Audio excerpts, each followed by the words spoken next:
তো বন্ধুরা, আজকে হচ্ছে শুক্রবার। তো শুক্রবারে রান্না বান্না নিয়ে বসে পড়লাম।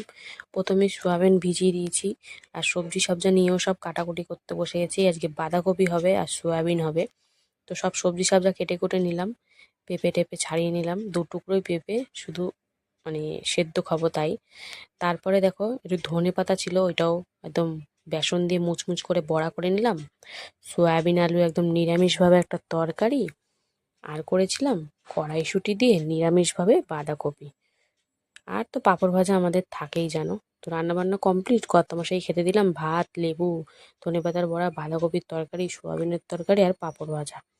তো প্রথমে তো কর্তামশাই বাঁধাকপি দিয়ে সুন্দর করে মেখে আর ধনেপাতার বড়া দিয়ে একদম কামড়ে কামড়ে মুচমুচে বড়া, ও সেই কি স্বাদ গরম গরম, দারুণ খেতে লাগছিল। আর তারপরে ছিল সোয়াবিনের তরকারি, একটু লেবু টেবু চটকে নিয়ে একদম মেখে মুখে, আর সাথে ছিল পাঁপড় ভাজা। তো এইভাবেই শুক্রবারটা চলে গেল।